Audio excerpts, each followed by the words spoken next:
अस्सलाम वालेकुम नाज़रीन, मैं हूं सरदार तिब खान और आप देखें GN प्लस। नाज़रीन, इस वक्त मेरे साथ मौजूद हैं सुप्रीम कोर्ट बार के सदर आबिद ज़ुबैर साहब। ज़ुबैर साहब, बहुत बहुत शुक्रिया।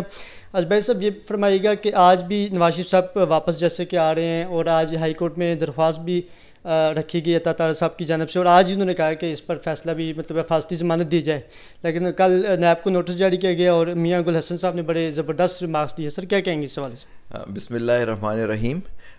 मैं तो इसमें मुझे सुनने में आई हैं बातें जो आपके चैनल पे मैंने सुनी कि आज उनका वो हिफाजती बेल का केस लगा ज़मानत का, उस पर प्रोसिक्यूटर एक कोई मौजूद था, उसने तो कहा हमें कोई एतराज़ नहीं है इनको जेल पे रखने के लिए, आप इनको बेल दे दें।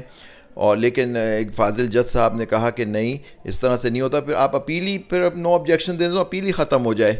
तो अब हो सकता है वो कल पे केस चला गया, माशाल्लाह बड़ी आज ही फाइल हुआ, आज ही नोटिस हो गया और कल पे लग गया। इमरान खान साहब के जब हुआ करता था तो उस पर बातें की जाती थी कि इतनी इनको रिलीफ मिलती, वो लाडले हैं और ये वो सारी बातें। तो खैर चलें, वक्त बदलता है। अब ये सब लग गया, अब कल देखते हैं उसमें क्या होता है। मेरे हिसाब से तो लीगल पोजीशन तो ये है कि प्रोटेक्टिव बेल का केस नहीं बनता, क्योंकि यहाँ उनको सज़ा हुई हुई है, सज़ा याफ्ता हैं। लेकिन जिस तरह से एक वो जब बीमार थे, मुल्क से बाहर गए थे, मुजरिम होने के, सज़ा याफ्ता होने के बावजूद भी वहाँ भी एक नई जूरिस्प्रूडेंस हमारे मुल्क में हमने देखी। तो अब वो इनको प्रोटेक्टिव बेल भी एक मुजरिम के जो कॉन्विक्ट हैं और इश्तिहारी हैं यानी एब्सकॉन्डर हैं, उनको अगर प्रोटेक्टिव बेल मिल जाएगी तो वो भी नई चीज़ हम देख लेंगे कल। सर, आज नैब की जानब से भी कहा गया कि हमें कोई एतराज़ नहीं, अगर मियाँ साहब आते तो हम उन्हें गिरफ्तार मतलब कि हमें अगर मतलूब हुए तो हम उनसे खुद तहक़ीक़ात वगैरह कर लेंगे। नैब का जो दौरा में आ रहा है, क्योंकि इमरान खान साहब के साथ और में आ रहा होता है और मियाँ साहब के साथ और में आ रहा है, ये इतनी नरमी क्यों है, क्या वजह है इसकी? नहीं, ऐसी बात नहीं है, वक्त वक्त की बात होती है। यही चीज़ें हमने नवाज शरीफ साहब और उनके रुफ़का के साथ, पीपल्स पार्टी में ज़रदारी साहब और उनके रुफ़का के साथ हमने पहले भी होते हुए देखी हैं। ये वक्त होता है कि आप सिस्टम, आपको क्या समझ रहे हैं, आप सिस्टम के लाडले हैं या नहीं। जब आप सिस्टम के, जब तक आप लाडले रहते हैं तो आपके हक़ में चीज़ें होती रहती हैं। जब आप उनके सिस्टम आपके ख़िलाफ़ हो जाता है तो फिर वो सारी मुसीबतें उनके लिए खड़ी हो जाती हैं, केसों की, और मुख्तलिफ़ केसों में आप गिरफ़्तार भी हो जाते हैं, आप पे केस भी बन जाते हैं और आपके ख़िलाफ़ शहादतें भी आ जाती हैं। तो ये वक्त की बात होती है जी। सर, नून लीग के वकला कह रहे हैं कि जो लोग ये कह रहे हैं कि जो नया एक्ट प्रैक्टिस एंड प्रोसीजर का फैसला है वो लोगों ने पढ़ा सही तरह नहीं है, क्योंकि मियाँ साहब को 5 साल की नायल किया गया था तो इसका पाबंद किया गया था, याद वो नायल नहीं, तो लिहाजा अब वो इलेक्शन भी लड़ सकते हैं, कैंपेन भी कर सकते हैं, जलसे भी कर सकते हैं, क्योंकि 5 साल वाली नायल उनकी पूरी होगी। आप इस पर क्या कानूनी राय दें? मेरी यह है कि देखिए, उनके वो जो एक उन्होंने कानून बनाया था कि वो जो 184(3) में अपील का हक़ दिया था, उसको रिट्रोस्पेक्टिव भी कर दिया था। वो सुप्रीम कोर्ट के अक्सरियती फैसले ने उसको रद्द कर दिया है। सेक्शन 5D को डिक्लेयर कर दिया कि वो अनकॉन्स्टिट्यूशनल है, गैर आइनी है। तो वो जो पुराना के उनका केस खुलने का था वो डिस्क्वालीफाई उस लिहाज से तो ख़त्म हो गई, उनको उससे रिलीफ नहीं मिल सकती।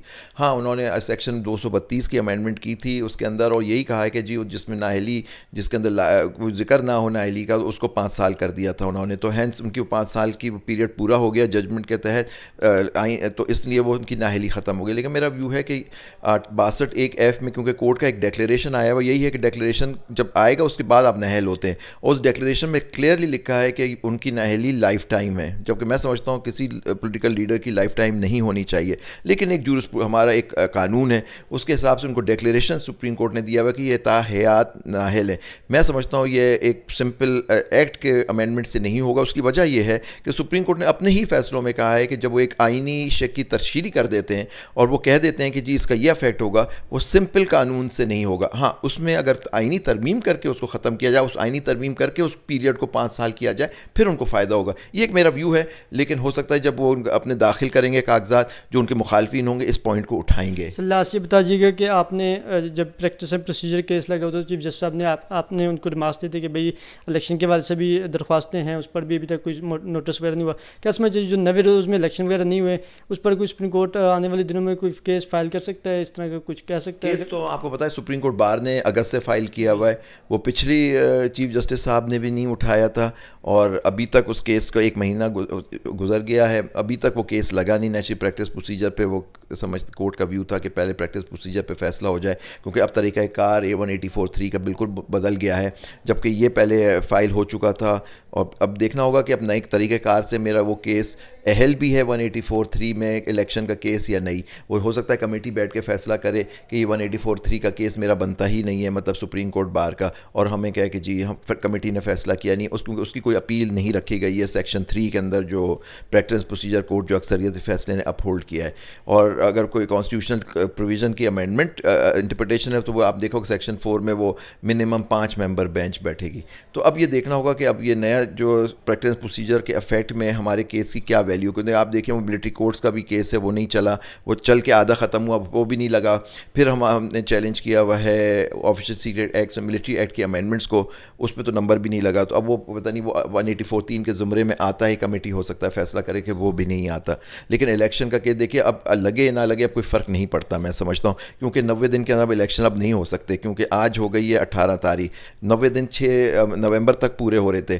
तो अब अगर आज वो लग के फैसला कब तक होगा क्या होगा, हो सकता है उस वक्त तक वो अगर कह भी दें नवंबर में इलेक्शन होगा, तो वैसे प्रैक्टिकली भी अब नामुमकिन है, क्योंकि आपका एक शेड्यूल होता है इलेक्शन का, उसके अंदर वो कागजात दाखिल होते हैं, अपीलें होती हैं, वो 54 डेज़ का शेड्यूल दिया हुआ है इलेक्शन एक्ट के अंदर। तो अब वैसे ही टाइम गुजर गया है।